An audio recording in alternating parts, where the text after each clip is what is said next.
जिसमें 18 दिसंबर को पूर्व मंत्री नरेंद्र नाहटा कांग्रेस कार्यकर्ताओं के साथ किसानों के संघर्ष में शामिल हुए।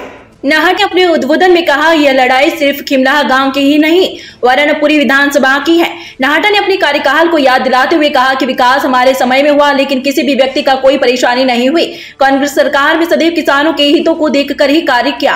आपने भाजपा सरकार पर हमला बोलते हुए कहा कि यह सरकार उद्योगपति की सरकार है। किसानों व आम जनता के प्रति सरकार अपनी नैतिकता भूल चुकी है। ग्रीनको एनर्जी एवं दिलीप बिल्डकॉन के साथ मिलकर सरकार ने खिमलाहा गांव के किसानों की भूमि अधिग्रहण कर किसानों के साथ जो अन्याय किया, उसके विरोध में पूर्व मंत्री नाहटा 21 दिसंबर बुधवार को धरने पर बैठेंगे। नाहटा ने मीडिया के माध्यम से जानकारी दी कि अगर किसानों के साथ न्यायपूर्ण व्यवहार नहीं हुआ तो कांग्रेस व्यापक रूप से आंदोलन करेगी। इस अवसर पर पूर्व मंत्री नाहटा के साथ मनासा, रामपुरा, कुकड़ेश्वर ब्लॉक अध्यक्ष सहित कांग्रेस पदाधिकारी एवं कार्यकर्ता मौजूद थे। बर्बाद किया जा रहा है जिस तरीके से किसानों की जमीन, ये वो क्षेत्र है जो जहां गांधी सागर के विस्थापित लोग बसे हैं, सरकार ने बसाए थे। सरकार ने इनको जमीनें दी थी अपना नए सिरे से बसने के लिए। ये गांधी सागर से प्रभावित होकर ये यहाँ बसे और इनकी समस्याएं तो अभी तक निपट ही नहीं पा रही थी, अब इनको दोबारा बर्बाद करने की कोशिश हो रही है। हम सरकार की किसी योजना का विरोध नहीं करते हैं। अभयारण्य बन रहा है, हमें खुशी है। यहाँ पे कोई ग्रीन पावर प्रोजेक्ट आ रहा है, हमें खुशी है। हमें पता लगा कि यहाँ इरिगेशन का कोई प्रोजेक्ट आ रहा है, हमें उसकी भी खुशी है। पर सवाल ये कि ये सब आप किसके लिए कर रहे हो? जिस आम आदमी के लिए आप काम कर रहे हो, क्या उसको बर्बाद करके इन प्रोजेक्ट्स को लाने का क्या फायदा होगा?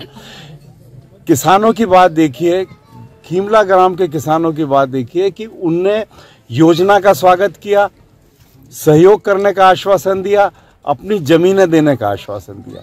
इससे ज्यादा आप किसानों से क्या उम्मीद करते थे? जब इतना वो सहयोग कर रहे थे तब प्रशासन और सरकार की और जन नेताओं की जवाबदारी थी कि वो इस बात को समझते और एक रास्ता निकालते जिसमें किसान का भी काम होता, सरकार का भी काम हो जाता। और किसानों को से ये कहलवाना, किसान अपने आप ये कह दे कि मैं अपनी जमीन आपके लिए देने को तैयार हूं, मैं समझता हूं किसान ने बहुत बड़ा त्याग करने की बात की। उसके बावजूद आप उनका शोषण कर रहे हो।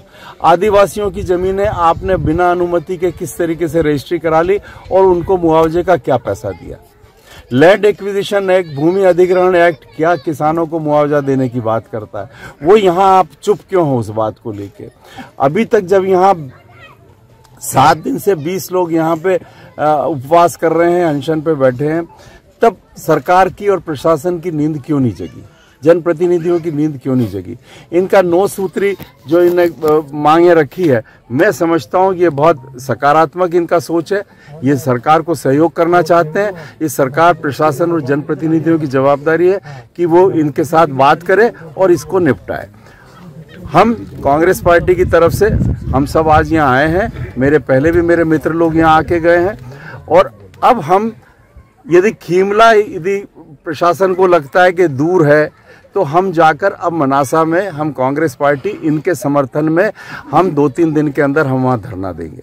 हम इस बात को विधानसभा में भी उठाने की कोशिश करेंगे और मैं मानता हूँ कि सरकार का, प्रशासन का और जनप्रतिनिधियों की कम से कम आत्मा बोले कि इन लोगों को बर्बाद करके कोई भी विकास काम कभी पूरा नहीं होगा।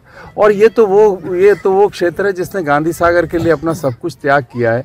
आज आप इनसे दोबारा क्या अपेक्षा करते हो? ये उसके लिए भी तैयार है। इसके पहले आपने करणपुरा को बर्बाद किया, इसके पहले आपने कंजाड़ा को बर्बाद किया, इसके पहले आपने जावज क्षेत्र में भगवानपुरा को बर्बाद किया, इसके पहले आप अभयारण्य के नाम पर रावलीकुई और दूसरे गांवों को परेशान कर रहे हो। आप कहीं बैठकर समझौता करने को, रास्ता निकालने को तैयार नहीं हो। ये तानाशाही है, ये प्रजातंत्र नहीं है। और इसलिए हम इस व्यवस्था के विरुद्ध में हम लड़ेंगे। हम प्रोजेक्ट्स के खिलाफ नहीं है, लेकिन हम जनता के साथ हैं।